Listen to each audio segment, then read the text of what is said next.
नमस्कार दोस्तों, Verma chemistry classes में आपका स्वागत है। आज का जो हमारा टॉपिक है वो है ठोसों के चुंबकीय गुण, मैग्नेटिक प्रॉपर्टीज ऑफ सॉलिड। तो ठोसों में जो चुंबकीय गुण होते हैं वो 5 प्रकार के होते हैं। कौन कौन से होते हैं?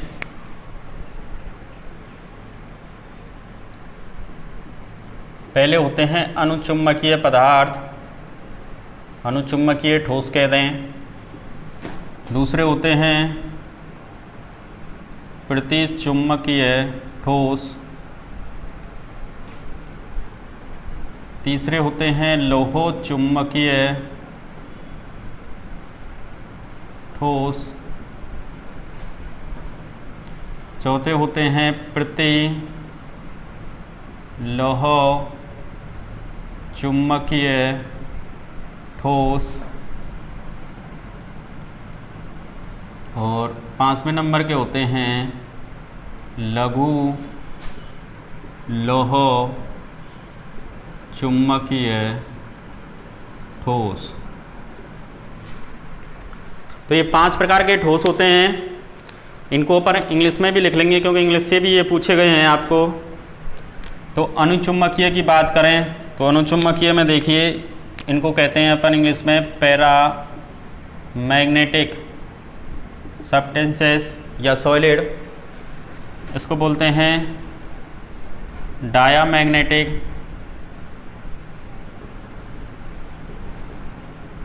इसको बोलते हैं फेरोमैग्नेटिक,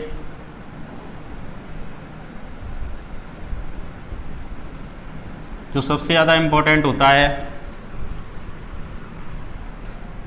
ये भी इम्पोर्टेंट है, ये भी इम्पोर्टेंट है। इसको बोलते हैं एंटी फेरोमैग्नेटिक,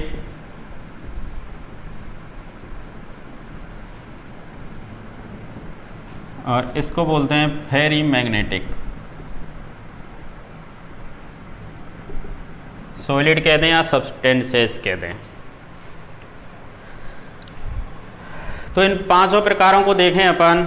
सबसे पहले कह रहे हैं अपन अनुचुंबकीय पदार्थ। तो अनुचुंबकीय पदार्थ क्या होते हैं कि ऐसे ठोस जिनमें अयुग्मित इलेक्ट्रॉन पाए जाते हैं। सबसे पहले बात करें इनकी अयुग्मित इलेक्ट्रॉन की। तो अयुग्मित इलेक्ट्रॉन देखिए हमने यहाँ पर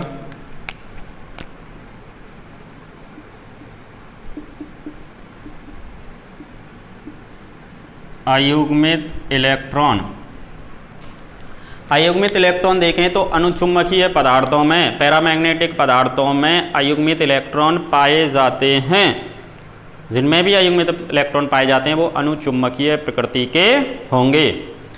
तो इनमें क्या पाए जाते हैं? अयुग्मित इलेक्ट्रॉन।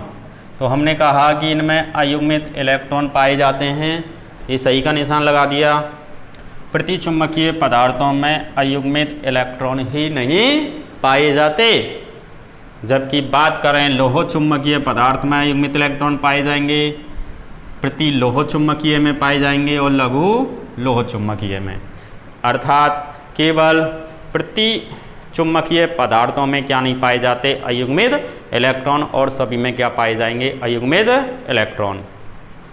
यदि अगली बात करें अपन चुंबकीय बल रेखाएं, चुंबकीय बल रेखाएं, ये क्या करते हैं? चुंबकीय बल रेखाओं को अनुचुंबकीय पदार्थ दुर्बल आकर्षित करते हैं। दुर्बल क्या करते हैं? आकर्षित। और एक बार अगर इनमें चुंबक के गुण आ जाएं, अगर चुंबकीय क्षेत्र को हटा लें अपन, तो ये क्या करते हैं? उनमें चुंबकत्व का जो गुण है वो समाप्त हो जाता है। अर्थात इनमें ये जो होते हैं चुंबकीय बल रेखाओं को दुर्बल आकर्षित करते हैं। प्रतिचुंबकीय पदार्थ ये तो आकर्षित ही नहीं करते, ये तो आकर्षित ही नहीं करते। ये क्या करते हैं? ये चुंबकीय बल रेखाओं को ये भी आकर्षित करते हैं, ये भी आकर्षित करते हैं और ये भी आकर्षित करते हैं। तो आकर्षित कर रहे हैं दुर्बल, तो हमने ये कहा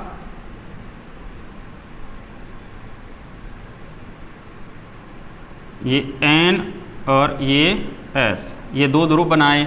हम कह रहे हैं कि ऐसे ठोस जो जिनमें अयुग्मित इलेक्ट्रॉन पाए जाते हैं, ऐसे ठोस जिनमें अयुग्मित इलेक्ट्रॉन पाए जाते हैं तथा वे चुंबकीय बल रेखाओं को दुर्बल आकर्षित करते हैं, वो क्या कहलाते हैं? अनुचुंबकीय पदार्थ या ठोस कहलाते हैं। ये चुंबकीय बल रेखाओं को क्या करते हैं? आकर्षित। ऐसे मिल मिल के जाएंगे, ये लो चुंबकीय बल रेखाएं ऐसे मिल मिल के जा रही हैं, इधर की तरफ जा रही हैं ऐसे। ये चुंबकीय बल रेखाओं को अपनी ओर आकर्षित करते हैं। ये क्या कह रहे हैं अपन? चुंबक, इनमें अयुग्मित इलेक्ट्रॉन ही नहीं पाए जाते। चुंबकीय बल रेखाओं को ये क्या नहीं करेंगे बताओ? आकर्षित नहीं करते। ऐसे भी बना सकते हैं, चुंबकीय बल रेखाओं को आकर्षित नहीं करते, दूर दूर होके जा रहे हैं, इनकी लड़ाई चल रही है। ये देखो चुंबकीय बल रेखाएं दूर से जाती हैं, प्रतिकर्षित करते हैं चुंबकीय बल रेखाओं को। ये क्या करते हैं? प्रतिकर्षित। चुंबकीय बल रेखाओं को क्या करते हैं? ये प्रतिकर्षित करते हैं। अगली बात करें लोह चुंबकीय ठोस की, तो ऐसे ठोस जिनमें अयुग्मित इलेक्ट्रॉन पाए जाएंगे, चुंबकीय बल रेखाओं को ये आकर्षित करते हैं। आकर्षण में भी क्या करते हैं? ये प्रबल आकर्षित। चुंबकीय बल रेखाओं को ये प्रबल आकर्षित करते हैं। और इनकी खास बात ये होती है कि इनमें एक चुंबकीय जो क्षेत्र होता है वो क्या होता है? एक ही दिशा में संरेखित होता है। चुंबकीय क्षेत्र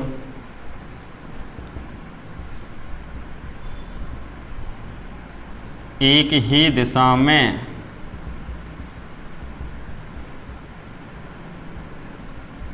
संरेखित रहता है, एक ही दिशा में संरेखित रहेगा, जिसके कारण जो चुंबकत्व का जो गुण है वो क्या होगा? प्रबल होगा। और प्रबल होगा तो ये इनका जो उपयोग है वो क्या किया जाएगा? स्थायी चुंबक बनाने में इनका उपयोग किया जाएगा। ये महत्वपूर्ण बात है इसका। इनका उपयोग स्थायी चुंबक बनाने में किया जाता है। इनके उदाहरण की भी बात करें तो फैकोनी, आयरन, कोबाल्ट और निकेल और क्रोमियम के ऑक्साइड, ये इनके उदाहरण हैं जिनमें चुंबकीय जो क्षेत्र होता है वो एक ही दिशा में क्या रहता है? संरेखित रहता है, जिसके कारण परिणामी जो चुंबकीय क्षेत्र है इनमें म्यू जो होगा वो not equal to zero, mu not equal to zero, क्योंकि चुंबकीय बल रेखाएं एक ही दिशा में क्या हैं? संरेखित। इसलिए परिणामी द्विध्रुव आघूर्ण का मान शून्य नहीं होता है। तो हमने चुंबकीय आघूर्ण को म्यू से व्यक्त किया, तो mu not equal to zero. इनका उपयोग कह रहे हैं हम स्थायी चुंबक बनाने में किया जाता है। तो क्वेश्चन ये भी पूछा गया है कि फेरो चुंबकीय पदार्थ, आदि हिंदी आदि इंग्लिश जोड़ के भी दिया हुआ है, ये फेरो चुंबकीय पदार्थों का उपयोग स्थायी चुंबक बनाने में किया जाता है। क्यों? तो आंसर क्या लिखते? क्योंकि लोह चुंबकीय जो पदार्थ हैं उनमें चुंबकीय क्षेत्र एक ही दिशा में संरेखित होने के कारण वे चुंबकीय बल रेखाओं को प्रबल रूप से क्या करते हैं? आकर्षित करते हैं, जिसके कारण जो चुंबकत्व का जो गुण होता है उनमें क्या हो जाता है? प्रबल हो जाता है। एक बार उनमें चुंबक के गुण आ जाने के कारण उनका जो उपयोग है वो स्थायी चुंबक बनाने में किया जाता है। उदाहरण हैं फैकोनी और क्रोमियम के ऑक्साइड, आयरन, कोबाल्ट, निकेल और ये क्रोमियम के ऑक्साइड, इनके क्या हैं? उदाहरण हैं। ये टॉपिक क्या होता है? महत्वपूर्ण होता है। इसके बाद प्रतिलोह चुंबकीय की बात करें, एंटी फेरोमैग्नेटिक, इनमें क्या पाए जाते हैं? अयुग्मित इलेक्ट्रॉन तो पाए जाएंगे और चुंबकीय बल रेखाओं को ये भी क्या करेंगे? आकर्षित करेंगे। लेकिन इनमें जो चुंबकीय क्षेत्र होगा वो एक दूसरे के, चुंबकीय क्षेत्र इसमें तो एक ही दिशा में था, इनमें क्या होगा? एक दूसरे के विपरीत दिशा में चुंबकीय क्षेत्र एक दूसरे के क्या होता है? विपरीत दिशा में संरेखित होने के कारण, तो एक चुंबकीय बल रेखा जैसे ऊपर बना दी और एक नीचे, एक ये ऊपर, ये नीचे, ये ऊपर और ये नीचे, जिसके कारण परिणामी जो चुंबकीय आघूर्ण होता है वो क्या हो जाता है, शून्य। इनमें क्या होता है, परिणामी चुंबकीय आघूर्ण क्या हो जाता है, शून्य हो जाता है। उदाहरण की बात करें तो मैग्नीशियम के ऑक्साइड MnO और MnO2 और निकेल ऑक्साइड, ये क्या हैं इनके उदाहरण। अब बात करें अपन लघु लोह चुंबकीय पदार्थ की, तो इनमें भी क्या पाए जा रहे हैं बताओ, अयुग्मित इलेक्ट्रॉन। ये भी चुंबकीय बल रेखाओं को क्या करते हैं, आकर्षित करते हैं। लेकिन इनमें जो चुंबकीय क्षेत्र होता है, चुंबकीय क्षेत्र का जो क्रम होता है वो क्या होता है, अव्यवस्थित। अव्यवस्थित का मतलब कोई निश्चित क्रम नहीं है। कोई चुंबकीय बल रेखा जैसे ऊपर एक चले गई, दो क्या आ जाएंगी नीचे, या दो ऊपर आ गई, या तीन क्या आ जाएंगी नीचे। तो इनका कोई क्रम नहीं होता, एक निश्चित क्रम नहीं होता, जिसके कारण परिणामी द्वैध्रुव आघूर्ण शून्य तो नहीं होगा।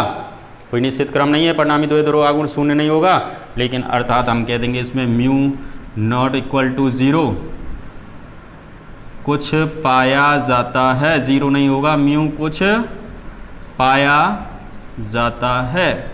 म्यू का मान इसमें 0 नहीं होगा, क्योंकि क्रम से क्या नहीं है, ऊपर और नीचे अव्यवस्थित रूप में है, इसलिए म्यू कुछ ना कुछ पाया जाएगा। इसके उदाहरण की बात करें अपन, तो इसका जो उदाहरण है, इसके उदाहरण इंपॉर्टेंट होते हैं। उदाहरण है Fe3O4, और जिसको अपन कहते हैं मैग्नेटाइट। Fe3O4 और फेराइट में क्या आ जाएंगे, Fe2Mg Fe2O4 Mg Fe2O4, या फेराइट और दूसरा जिंक के साथ में बना देता है Fe2O4, जिंक Fe2O4। ये इसके क्या हैं, एग्जाम्पल। अब बात करें अनुचुंबकीय और प्रतिचुंबकीय के एग्जाम्पल की, तो इनमें से क्वेश्चन क्या आ जाता है कि निम्नलिखित में से कौन सा अनुचुंबकीय होगा और कौन सा प्रतिचुंबकीय। या हमसे ऐसे कह सकता है कि किसी एक अनुचुंबकीय पदार्थ का उदाहरण लिखिए, या एक प्रतिचुंबकीय पदार्थ का क्या लिखना है, उदाहरण। तो उस क्वेश्चन को कैसे करेंगे, आपको क्या करना है, अनुचुंबकीय और प्रतिचुंबकीय के लिए आपको चेक कैसे करोगे। तो इसके लिए आपको क्या करना है कि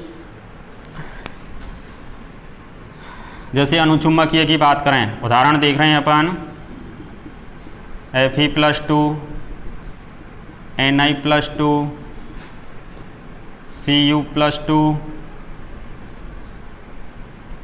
ये क्या हैं, अनुचुंबकीय पदार्थ के उदाहरण हैं।